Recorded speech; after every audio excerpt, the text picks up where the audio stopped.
Good morning बच्चों। जैसा कि आप जानते हो कि हरियाणा सरकार के द्वारा हमारा घर से पढ़ो कार्यक्रम चलाया जा रहा है, जिसमें हम सभी ऑनलाइन एजुकेशन ले रहे हैं सभी बच्चे। तो उम्मीद करता हूँ कि ये एजुकेशन आपके काम भी आ रही होगी और भविष्य के लिए आपके लिए फ्रूटफुल भी होगी। मैं Ajay, resource teacher GG++ model town.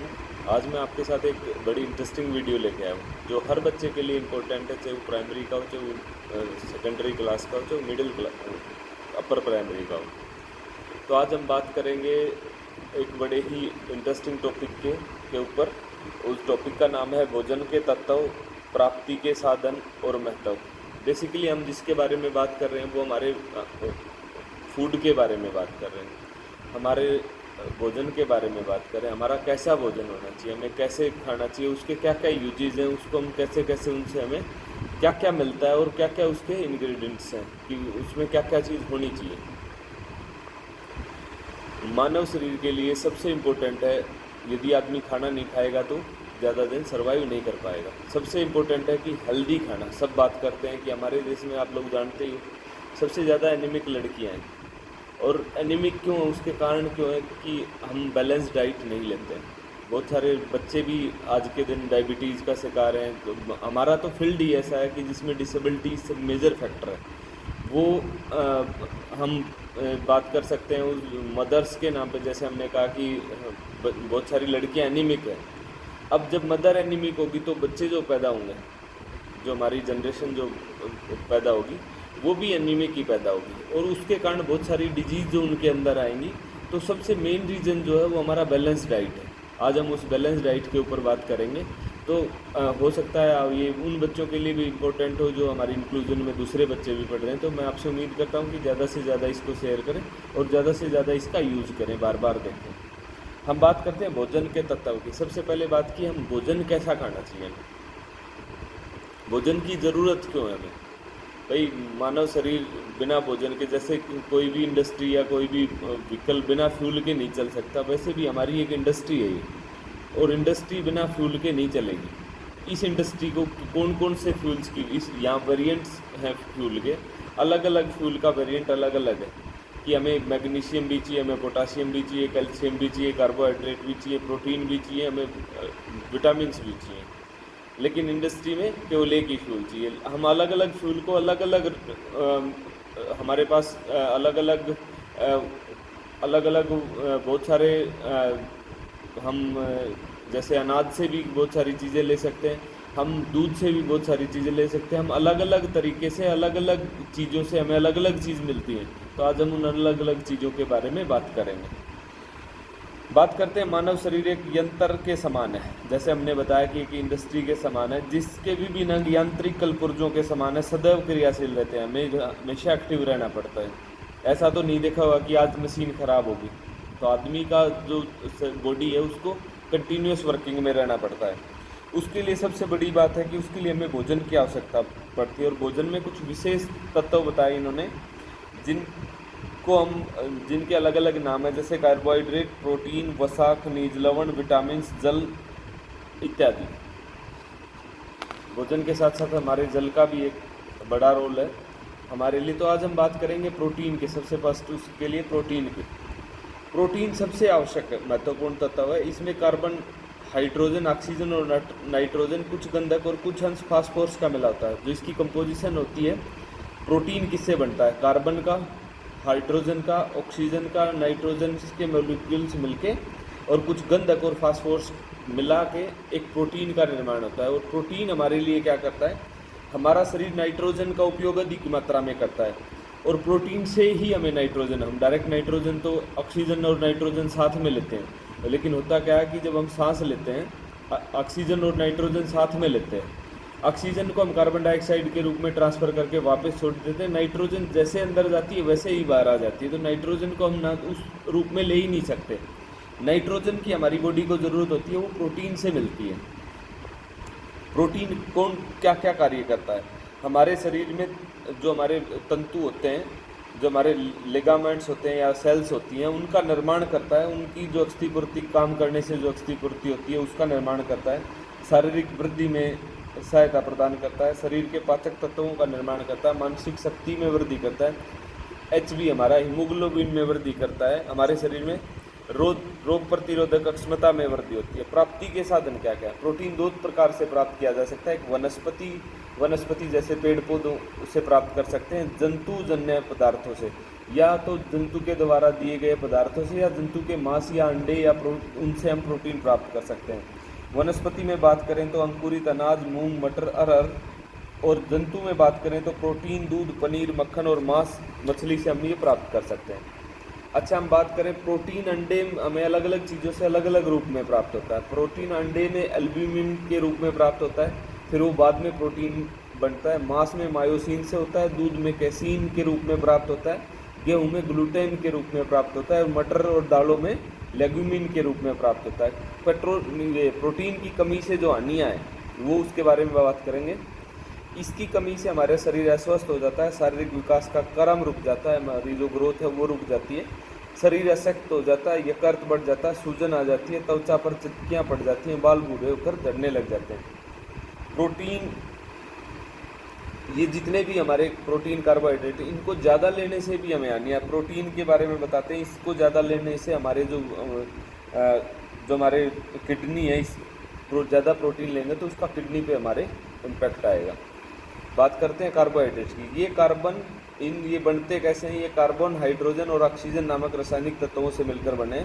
इनमें से हाइड्रोजन ऑक्सीजन 2:1 में के अनुपात में मिले होते हैं। जल में भी इनका अनुपात यही होता है। कार्बोहाइड्रेट दो प्रकार के होते हैं, एक तो शर्करा वाले जो मीठे होते हैं, और दूसरे मांड वाले श्वेत सार वाले।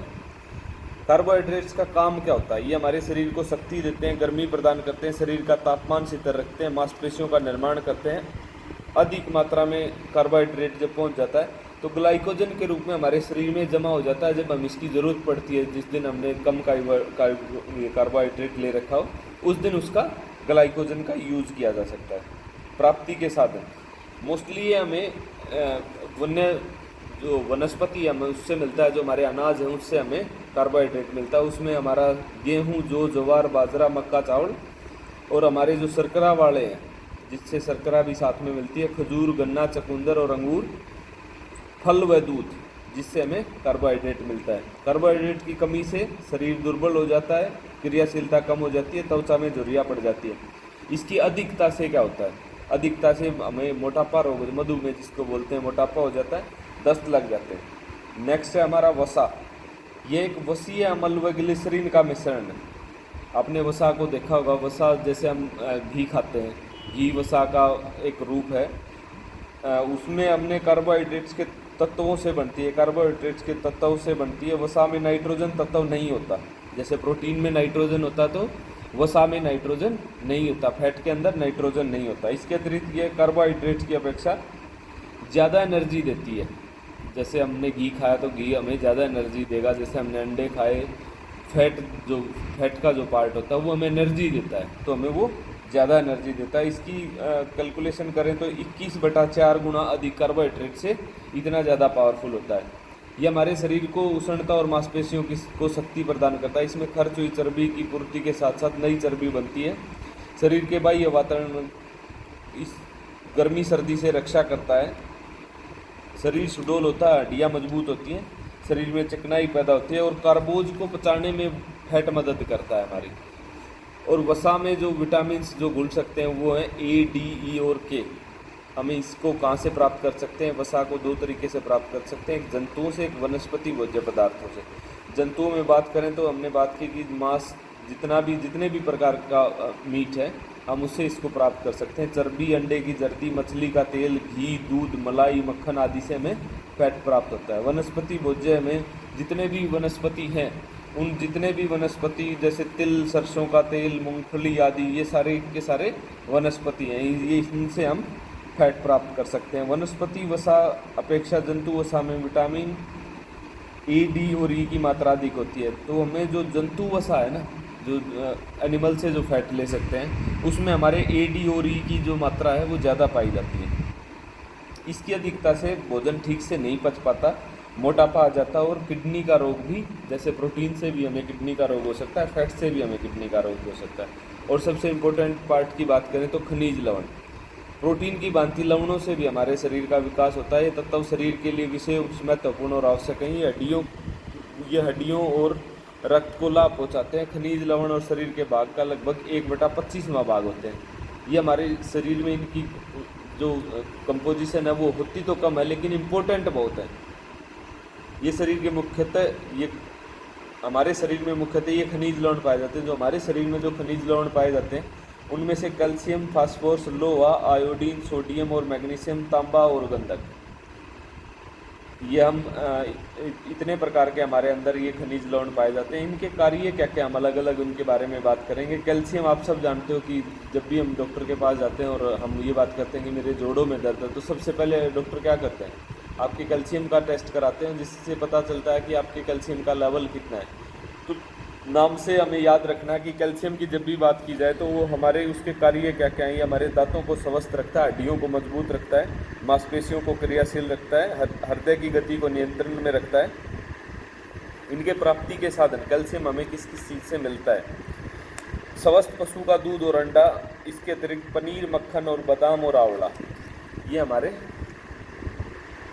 कैल्शियम के सोर्स हैं।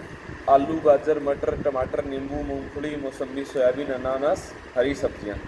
इसकी कमी से हानियाँ क्या होती है, अस्थियाँ कमज़ोर, जो जिस चीज़ का बेनिफिट है वो ना लेंगे तो वो सारी, जैसे हमारी हड्डियाँ मजबूत करता है तो उसकी कमी की बात करेंगे कि उसकी कमी हो जाए तो वो सारी की सारी जो प्लस पॉइंट है वो माइनस पॉइंट में कन्वर्ट हो जाते हैं। हड्डियाँ कमज़ोर हो जाती हैं, चर्म रोग हो जाता है, जोड़ों में दर्द होता है। नेक्स्ट बात करते हैं हम लोहा और उसके कार्य। लोहा हमारी कोशिकाओं एवं रक्त में होता है। ये हमारे अंदर जो आयरन की जो मात्रा होती है वो हमारे ब्लड में होती है और कहीं नहीं होती पूरी बॉडी में। ये हमारे एचबी को अपग्रेड करता है, मतलब उसको बढ़ाता है। हमारे रक्त में हीमोग्लोबिन को बढ़ाता है, प्राणवायु की पूर्ति करता है, कार्बन डाइऑक्साइड को शुद्ध करने में। ये हमारे जो रेस्पिरेटरी सिस्टम में जो हम ऑक्सीजन और कार्बन डाइऑक्साइड का जो खेल है उसको अच्छे से प्यूरीफाई करता है। इसको कहाँ से प्राप्त किया जा सकता है, इसको हम यकृत, अंडे की जर्दी, मछली, हरी सब्जियां, आम, पालक, आंवला, खजूर, केला, आलू, मांस, गेहूं, सरसों, तिल, अरबी के पत्ते आदि से प्राप्त किया जाए। कमी से हानियाँ, जो चीज़ बेनिफिट है वो उसका माइनस पॉइंट हो जाएगा। एचबी कम हो जाएगा, त्वचा का रंग पीला और निस्तेज, मतलब कम फीका दिखाई देने लगेगा। फास्फोरस और उसके कार्य, कैल्शियम और फास्फोरस दो हमारी हड्डियों के मेन इंग्रेडिएंट्स हैं जिनसे वो बनती हैं। तो फास्फोरस का कार्य भी हमारे दांतों और हड्डियों को मजबूत करना है और इसके प्राप्ति के साधन है दूध, पनीर, सेब, अंडा, मछली, यकृत, मांस। कमी से हानियाँ, मांसपेशियाँ मजबूत होती हैं तो मांसपेशियाँ कमज़ोर हो जाएंगी, विकास रुक जाएगा, दांत कमज़ोर हो जाए। आयोडीन हमारे शरीर का मेन पार्ट है। इसकी कमी हमें ज़्यादा परेशान कर सकती है। कमी से हमें डिसेबिलिटी तक भी आयोडीन से, जब गर्भवती महिला आयोडीन ना ले तो मेंटल रिटार्डेड जैसी प्रॉब्लम भी बच्चों में आयोडीन की कमी से देखी जा सकती हैं। हड्डियां भी कमज़ोर आयोडीन से देखी जा सकती हैं। तो ये हमारे शरीर के लिए इम्पोर्टेंट पार्ट है। हमारे शरीर में थोड़ी मात्रा में लेकिन होना चाहिए अवश्य। इससे हमारे जो मेन पार्ट है थायराइड की ग्रंथि बैलेंस में नहीं रहती, वो उसका जो वर्किंग है वो या स्लो या फास्ट हो जाती है, जिससे हमारी जो थायराइड की ग्रंथि है वो बढ़ जाती है। थायराइड ग्रंथियों से समुचित शारीरिक और मानसिक कार्य संपादन के लिए शरीर में कैल्शियम वसा का उचित उपयोग करने, कैल्शियम और फैट को डाइजेस्ट करने के लिए भी हमें आयोडीन की ज़रूरत है। प्राप्ति के साधन सबसे ज़्यादा तो ये जो जितने भी हमारे समुद्री मछली, समुद्री पानी में होने वाली वनस्पति, मटर, केले और प्याज आदि से हमें ये प्राप्त होता है। कमी से शरीर की वृद्धि रुक जाती है, गलगंड जिसको घेगा रोग भी कहा जाता है, और बाल झड़ने लग जाते हैं, शरीर पर सूजन आ जाती है। इसकी कमी से बुद्धि क्षीण हो जाती है। मैग्नीशियम और उसके कार्य, हड्डी, दांत, कोशिकाओं और रक्त में पाया जाता है, दैनिक आहार में उपलब्ध रहता है। इसकी कमी कभी नहीं होती, इसलिए इसकी कमी कभी नहीं होती है, शरीर के लिए आवश्यक है। इसके अभाव से स्नायु संबंधी व ऐंठन के लक्षण पाए जाते हैं, सिर दर्द व जोड़ों में दर्द पाया जाता है। ये जितने भी हमारे खनिज लवण हैं, ये इनकी क्वांटिटी तो हमारे शरीर में कम होती है, लेकिन इनकी इम्पोर्टेंस हमारे लिए बहुत ही ज़्यादा यूजफुल है। पोटासियम से हमारे कोशिकाओं और रक्त में पाया जाता है, या आहार में इसकी प्रचुर मात्रा होने के कारण इसकी कमी हमें महसूस नहीं। बहुत सारे खनिज लवण तो ऐसे हैं कि जो हमारे दैनिक जीवन का जो भी हमारा खाना है उसमें ऑटोमेटिक, जैसे हमारी सब्जी में मिल जाते हैं, लेकिन फिर भी इनकी कमी के बारे में इसलिए हम बात कर रहे हैं कि इनकी कमी हो जाए तो हमें पता चल जाए कि हमारे शरीर को किस चीज़ की आवश्यकता है। हम बात करेंगे विटामिन की। विटामिन का अर्थ है सूक्ष्म मात्रा में जीवन के लिए अत्यंत आवश्यक कार्बनिक जो पदार्थ हैं, इनके तत्व रहित भोजन अनेक प्रकार के रोग उत्पन्न कर सकते हैं। जैसे हम उनके बारे में बात करेंगे। Vitamin A. विटामिन ए के बारे में जानते हो कि विटामिन ए की कमी के कारण हमें आँखों के रोग होते हैं। ये हमारे आँखों के लिए ज़्यादा इम्पोर्टेंट है। ये किस किस चीज़ से प्राप्त होते हैं? दूध, मक्खन, ताज़ा घी, अंडे, मछली का तेल, अंडे का पीला भाग, उसमें विटामिन ए होता है। यकृत, मांस, दही से प्राप्त होता है। सब्जियों में गाजर, टमाटर, धनिया, मेथी के साग से विटामिन ए प्राप्त होता है। इससे हमारे शरीर में नेत्र रोग होता है जिसका नाम है रतुंधी। अब बात करेंगे विटामिन बी की। विटामिन बी, इसमें 12 B1 से लेके B12 तक हमारे विटामिन है। इसमें हमें सबसे ज़्यादा इसकी कमी से हमारी भूख कम लगती है, शरीर निर्बल और आलसी हो जाता है और चक्कर आने लग जाते हैं। इसके बैलेंस के लिए हमें इसके जो प्राप्ति के साधन हैं वो हमारे हैं खमीर, छिलकों सहित अनाज, मांस, अंडा, यकृत, मूंगफली, मछली, गुर्दा, दालें, सेला चावल में अधिक मात्रा में पाया जाता है। मैदा, पालिश किया हुआ चावल व हरी सब्जियों में कम मात्रा में पाया जाता है। इसकी कमी से हानियाँ जो है वो हमारे त्वचा वृक्ष की छाल जैसे के समान मोटी हो जाती है, मुंह व जीवा के छाले व घाव हो जाते हैं, मस्तिष्क विकृत हो जाता है, पेलगरा रोग हो जाता है और हमारी भूख बिल्कुल कम हो जाती है और कमजोरी महसूस होती है। अब बात करते हैं नेक्स्ट विटामिन सी की। विटामिन सी आप हमारे लिए सबसे ज़्यादा जितने भी स्किन डिजीज़ है वो हमारी विटामिन सी से कोरिलेट है। विटामिन सी यदि हमारे शरीर में नहीं है तो हमारे स्किन डिजीज़ हमारे शरीर को घेर लेती हैं। इसमें हमारे ये जल में घुलनशील है। इसे एंटी एस्कोर्बिक विटामिन या एस्कोर्बिक एसिड भी कहा जाता है। यह मोस्टली हमारे रक्त को शुद्ध रखता है, शरीर में स्फूर्ति रखता है, नेत्रों की ज्योति को तेज करने व कंठ को निरोग रखने के लिए सहायता प्रदान करता है। ये हमारे टमाटर, अमरूद, हरी मिर्च, आंवला, अंगूर, अनानास आदि से प्राप्त होता है। कमी, इसके कारण हमारे मसूड़ों में रोग हो जाता है, जिसको मसूड़े फूलने लग जाते हैं, जिसको स्कर्वी रोग बोलते हैं। जो स्किन की डिजीज़ है उनको स्कर्वी रोग बोलते हैं। शरीर का जो हमारे चोट लग जाती है उसका घाव भी जल्दी से नहीं भरता। अब बात करते हैं विटामिन डी की।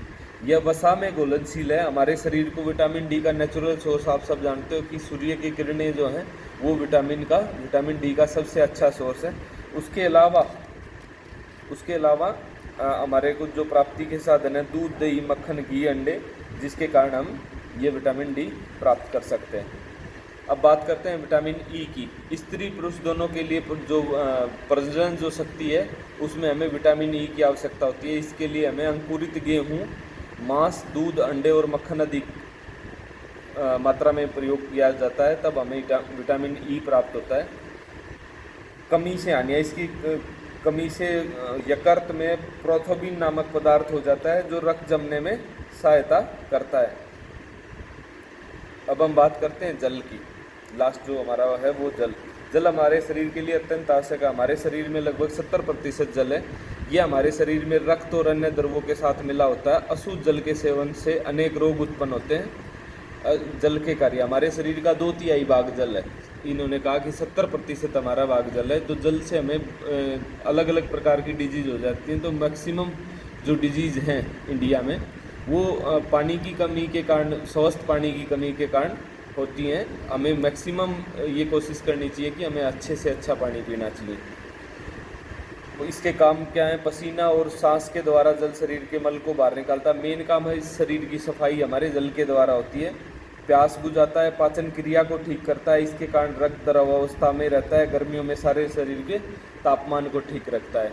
जल हमारे शरीर के तापमान को ठीक रखता है। उम्मीद करता हूं कि आप सबके साथ आज हमने जो टॉपिक डिस्कस किया है ये किसी सब्जेक्ट से रिलेटेड नहीं है, लेकिन फिर भी ये सबसे इम्पोर्टेंट टॉपिक है कि हमारे शरीर में किस विटामिन या किस प्रोटीन या कार्बोहाइड्रेट या वसा की कमी के कारण हमें कौन कौन से रोग हम खुद भी फील कर सकते हैं।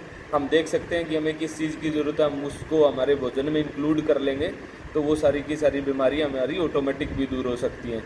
तो उम्मीद करता हूँ आप सब लोगों को पसंद आया होगा। आप ज़्यादा से ज़्यादा शेयर कीजिएगा और ज़्यादा से ज़्यादा इससे सीखिएगा। Thank you.